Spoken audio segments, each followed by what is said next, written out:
All right, hello everybody. My name is Dan Vo, and it's a delight to have you here as part of a wonderful conversation that we're going to have for Strawberry Hill House. My guest today is going to be Cleanthu Kyriakou, who is a multidisciplinary artist, a drag performer that goes by the name of Divine the Third, and an architectural designer. Now, he holds a master's degree in architecture with a distinction at Central St. Martin's, and his artistic practice revolves around the idea of memorializing and celebrating LGBTQ plus spaces that have disappeared from the built environment. His thesis project was House of Extravaganza, which has a really strong connection to Strawberry Hill House. It was nominated for the Reba Silver Medal Award. It won the Dean's Collection Award, as well as a Spatial Practices Award for Cultural Equity. So it's a great piece of work that is actually coming to Strawberry Hill House. Now, he's going to tell us a little bit about it right now. So to give us a bit of an understanding of what's coming, here now is Cleanthus. So over to you, Cleanthus. Thank you so much, Dan, for this wonderful introduction. So the sculpture that will be showcased inside the house is titled A Monument to Strawberry Hill and will be on display from the 31st of May and for the whole month of June, which is historically Pride Month all around the world.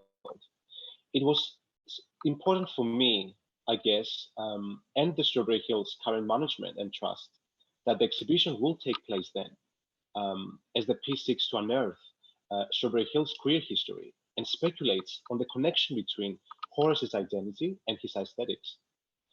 This towering monument that I've created pays homage to the queer mythologies of Strawberry Hill House and its patron, Mr. Horace Walpole. So for those that may not know, Horace was a writer, architect, socialite, and the son of the UK's first Prime Minister. In 1749, he envisioned Strawberry Hill House in Twickenham, a suburban palace built in the Gothic style at the time when Palladianism was still in fashion. Inside his secluded mansion, he created a world of his own where he could explore his identity free from prying eyes. Intricate papier-mâché ceilings, molding, antique furniture, and stained glass windows all encapsulated the character of the Neo-Gothic. So the Neo-Gothic of Strawberry Hill can be understood as a camp act of defiance against the status quo. And this act of queer architectural rebellion, I think, is not any less relevant today when we counter the replacement of LGBTQ spaces with towering glass architecture. So Strawberry Hill has been long preserved as a cultural edifice of the past and stripped from its queer narrative. So by queering some of Strawberry Hill's Gothic elements, the monument seeks to revive its memory as a safe space for gender ambiguity.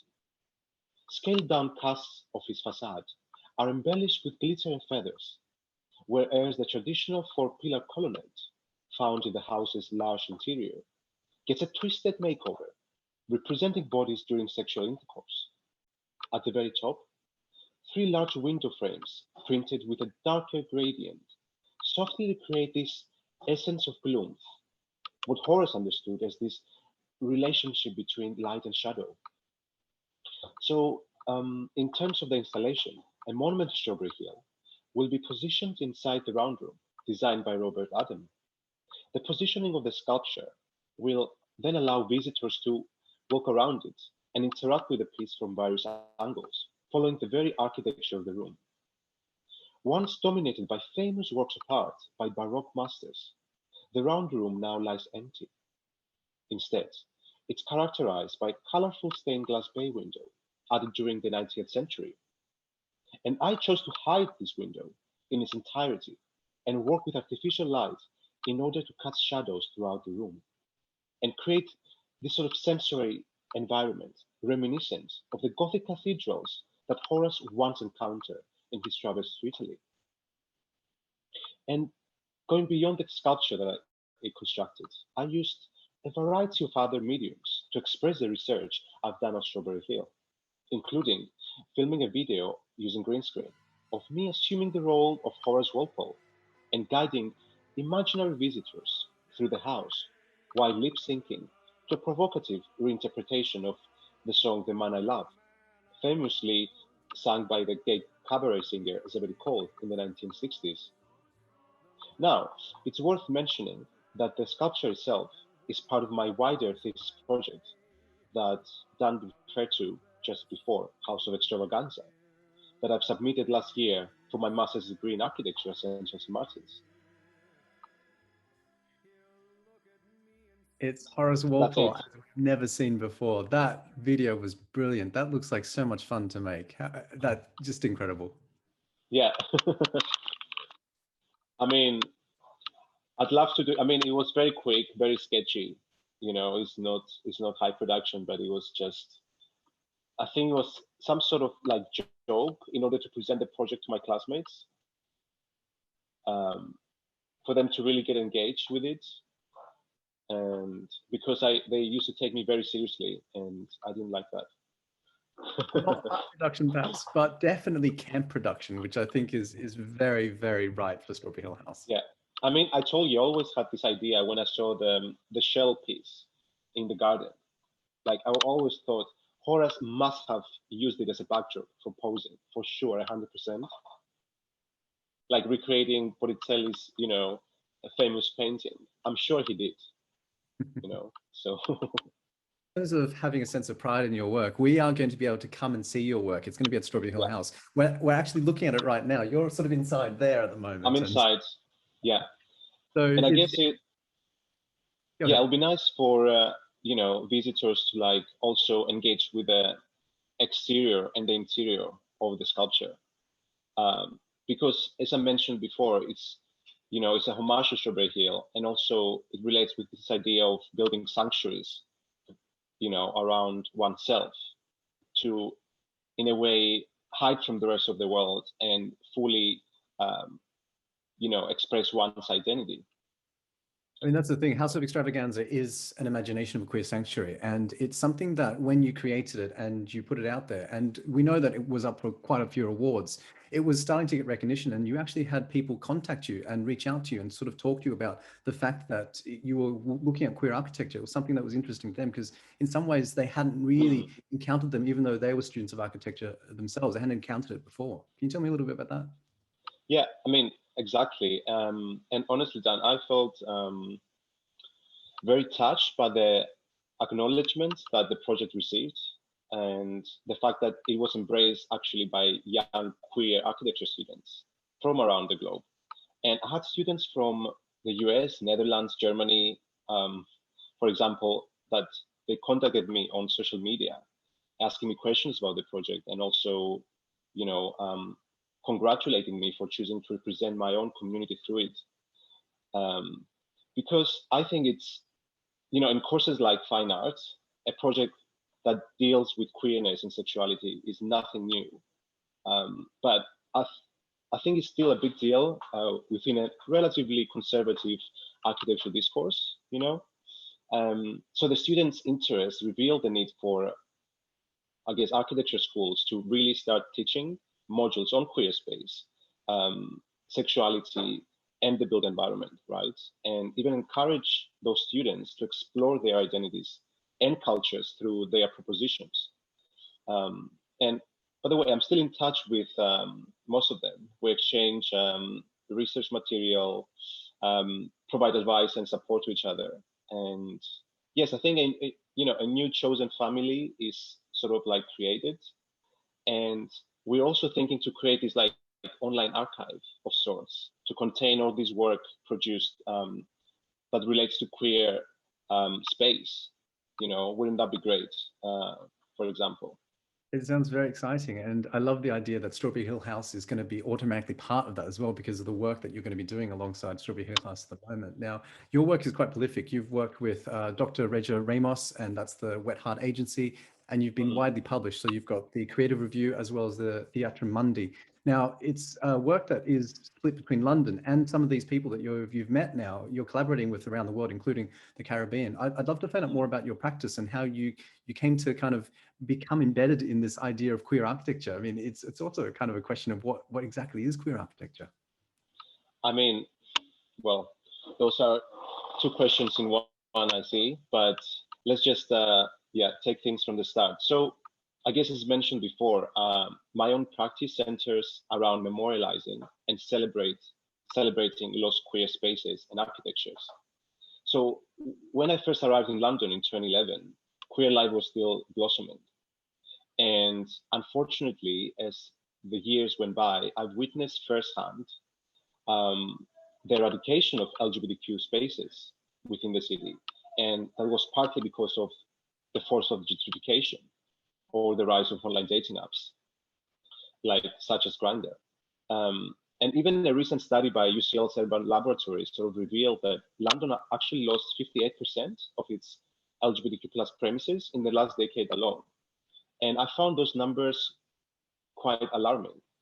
And therefore, I decided to respond to this, like widened issue through my artistic practice, by memorializing the very spaces that we lost, using the typology of the monument as a parting point. And I'm also I guess I was always fascinated with this sort of obliterated queer histories of the past that I tried to make visible through installation art, because I thought by doing so, I'm going to register those histories as physical objects and insert them into current memory. So for example, Historic England actually hosts an extensive catalog of LGBTQ plus sites, ranging from these underground cabaret bars in the West End to public courts where actually queers were trialed and then executed. But yet those sites still are hidden from the public eye and the average person that walks around in London. So I thought that by using the monument, the typology of the monument, I would strive to reveal those histories and I guess challenge who and what we memorialize as a society. And that type of practice even became more relevant in recent times after the Black Lives Matter movement and the protests to take down troublesome urban monuments of colonial figures such as Edward Colston. So I imagined that those empty plinths of such monuments could host the new ones and allow minorities, such as the LGBTQ plus community, to represent their own histories and ideals. And thus far, I created a few monuments. The one on display at Strawberry Hill, and others include a monument to Joiners Arms. I don't know if you're aware of this infamous, I think, LGBTQ plus pub in the East End. It was an institution for years and years. And then a monument to XXL, which is a former nightclub that catered specifically to London's leather and bear communities. And also the production of those sculptures allowed me to test initial ideas I had about what queer architecture could look or feel like, or on a smaller scale. And I can tell you that this very project allowed me to travel to the Caribbean and work with my collaborator now, Dr. Regner Ramos, into memorializing queer spaces that closed down there in San Juan in a completely different context from London, and which it was very interesting to expose to, because there's so many differences, but also a lot of similarities, and a lot of the reasons that those spaces were closed very similar to the reasons that they were closed in this city. So yeah, I guess you also asked what is my take on on reading gender and sexuality in architecture, right? It'd be interesting to kind of find out what, how we could read into gender and sexuality in architecture. And maybe if, seeing as we've got a demonstration here, you're inside this work as well, maybe if you can sort of bring in how some of those ideas play out in the piece of work that we're sort of sitting in, but also that people can come and see at Strawberry Hill House as well. Yeah, I mean, I guess I can talk on and on about this particular question, because it's basically very debatable. And as you can see, in the monument actually contains elements of my drag. So I use glitter, I use feathers to, in a way, bring in myself through this piece of art. But that's not the case, with identifying a place as queer, because what you see there sort of relates to the aesthetics, but then, it can also relate to who occupies a certain building, and will that make it queer because it's occupied by people that identify as queer, and also gender sexuality in architecture is actually a very relatively new subject within academia, and it only, I mean, from my research, it only really emerged in the 90s with architectural historians like Beatrice Colomina that staged this groundbreaking exhibition of queer space in New York back then. So still quite a new subject, and you'll hear so many opinions about it because the way that, you know, the gender reading of the built environment is addressed by feminists, by queers or cisgender scholars. It's completely different. But this is my own take. That's why I refer to it as my own queer architecture. You know, and for example, like theorists like Christopher Reid argued whether queerness can be embodied in a building or a landscape, because for him, queerness was constituted in the body of the queer, you know, his, hers, or its inhabitation. You know, like the fact that I'm sitting inside this monument, I'm queering it in a sense, you know. So many takes on it, And I think that's the thing as well. When we have it at Strawberry Hill House, once this is installed and people can come visit, that's also going to be an act of queering as well, because we're going to be inviting the queer community to come and see it and to come and engage with it and to come and think about the space as well as a queer space, creating that sort of safe space. I wonder if it's possible to have a think about some of the things that you've been doing internationally, but also yourself. You're from the island of Cyprus, and you've described yourself as a queer immigrant. And I wonder how that sort of feeds into the idea as well, because there's that idea of queer people sort of moving, shifting, finding spaces that where they can actually thrive and be safe and actually be queer. Yeah, I mean, since I discovered, you know, this fascinating history of Strawberry Hill and its first, you know, and his first occupant, like Horace, and I was immediately drawn into it and wanted to know more. And not surprisingly, actually, I've discovered Horace's little plating of the house after a conference linking queerness and Gothic architecture that took place on the estate a few years back.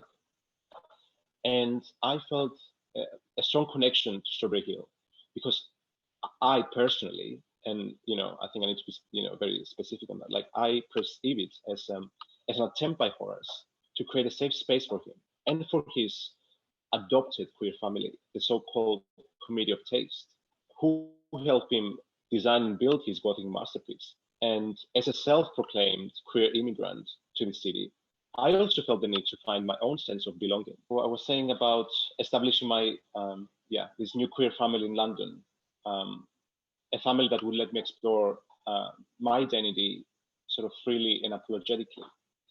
And I think we should remember that when Horace Walpole was alive, effeminate men were ridiculed in public place. They were trial and executed in public for indecent acts or behavior. And although coming from this sort of like place of privilege, Horace, I don't think he could change the society he was living in. So he ventured into this next, you know, best thing. He created a safe space for him and his adopted family using his very wealth. And nowadays, I guess it's safe to say that we don't really need these gated estates to shield our identities, but we still need spaces to perform those identities and share our otherness with each other, I think. And especially for people like me who experience discrimination and oppression growing up in very narrow-minded homophobic societies. Like I'm from a very small touristy fishing village in Cyprus, and my only chance to find myself was coming here. And therefore, for me, like Strawberry Hill is that manifestation of that idea of building sanctuaries, of making shrines to our identities and tastes where we can finally be free, be ourselves, I think. Amazing. Can we talk a little bit about your alter ego as well? You've got Divine the Third, and I'd love to know how Divine the Third might come into play. We've seen a video clip already, how it might come into play, how present Divine the Third will be at Strawberry Hill House as well, and that idea of your exploring your own, this new freedom that you've got here. Mm. Can we talk a little bit about your alter ego as well? You've got Divine the Third, and I'd love to know how Divine the Third might come into play. We've seen a video clip already, how it might come into play, how Divine the Third will be at Strawberry Hill House as well, and that idea of your exploring your own, Yeah, I mean, for example, Divine will actually do the honors of installing the piece. So if anyone makes its way to Strawberry Hill on the 31st, um, they won't see me. They will see Divine in heels and dress and gloves and a giant wig, perhaps, setting up the piece. So that will be very interesting. She demanded that she will do it herself, so I let her do it. And the thing is that I wasn't very confident when I started this project back at St. Martin's, and I felt that I was lacking this connection with the community. And although I had many friends, I would be reluctant into having actually more fun with myself, or sometimes um, make fun, you know, with myself. And therefore, I created Divine as this link between me, the community, and my tutors. And so every time we actually had a presentation, I will dress up as Divine. I will assume this role. I will take on her confidence in order to express my project in the best way possible. And I think that was really welcome and accepted. And at first, I guess I had to prove myself. Why am I using this role? And is it a role or is it an extension of myself? And there's still a big question mark. But I think definitely Divine is the most radical version of myself, you know, and she's like the performative um, aspect of my persona. And she facilitates all the performances that I've done. Like she's the woman behind the job and she will do the installation. So please be there on the 31st to see that in person. Behind every great man is an even greater woman, and that's definitely Exactly. That's what very Divine correct. is. Now, what I love is this idea that we're kind of coming to the idea of Horace Walpole as a role model. So we've Horace Walpole, the architectural role model, but also a role model here for queer architects in terms of the way that Chosen Family has been put together, the way that unique materials are even used, the sort of the theatrical element to Strawberry Hill House, the drama of Strawberry Hill House as well. You know, I think if he had access to glitter and feathers the way that you do, I'm sure he would have, used that to Absolutely. as well. But what is it? Do you think is going to be the legacy of Horace Walpole? Because we're very much coming to the end. So let's have an idea of what to you is the legacy of Horace Walpole as this role model. You know, how does he encourage us to express ourselves? I mean, I mean, absolutely. Like he's a total role model for me. And like there's a little anecdote that we had this sort of drag um, party at St. Martin's, and there was this like fabulous drag queen, and she was just asking the participants of their queer icons, and I shouted Horace Walpole, and everyone just looked at me stunned, and obviously they weren't aware of Horace, and then I explained, and then they laughed everything about it, and it's Horace. Then it's just not your average, queer role model, and mainly because his own homosexuality is still to this day contested by historians and scholars alike. Um, so even though uh, people like Matthew Reeve or Timothy Mole, who is a contemporary biographer of Horace Walpole, speculated about his queer identity by, analyzing clues found in the thousands of letters he produced and sent to his family, his inner circle, his acquaintances. Um, so, but I believe that his biggest sort of accomplishment is the house itself and the establishment of the neo-Gothic, which speaks volumes about Horace's queer identity and self-expression. And I think Strawberry Hill is a portrait of Horace himself. That's how I've seen it the whole time while researching this topic. And during his time, Britain was in the process of the so-called like proto-modernization, like in the Georgian palatial style in architecture sort of prevailed, which was a less ornamental style that prioritized sort of order, this classical order and function, epitomized in Horace's father's Houghton estate, for example. But when it was time for him to build his own dream house, Horace protested, and he protested by envisioning this it is, this is an extravagant house in the Gothic style. And for me, that was this high camp acts against what was normative, all these normative conventions about what architecture should look like, about taste. So I think, if anything, it's his bravery to define the norm, and the fact that he allowed himself to express his identity spatially, as we can see in the house. All these like papier-mâché ceilings, the ornaments, the excessive amount of art he accumulated over the years, and he was very proud of that. He collected everything into his, into this book. So for me, that inspires me to do the same, and I'm sure it will inspire many other queer architects like me for generations to come. So I will take the bravery, that comes with someone expressing himself to such an extent. Amazing. Thank you. Well, I hope that once it's in place as well and people come to see it, that it'll also inspire more people to look at it in this particular way as well. So thank you so much. And I'm looking forward to the installation. Fantastic. Well, I'm looking forward to see you there. And I think let's just close this as, because we created a safe environment here, and whatever, like, my own opinion is about what Strawberry Hill House is and what it stands for, it can vary. But I guess that's my truth, and that's what I'm trying to communicate through this piece. And I'm very, very happy I got this opportunity from Strawberry Hill's management and trust. And for this to happen during Pride Month, it's just truly, truly amazing. I'm looking forward also for the LGBTQ+ tours that are about to happen on the state. Well, happy Pride Month, and yeah, looking forward to happy Pride Month.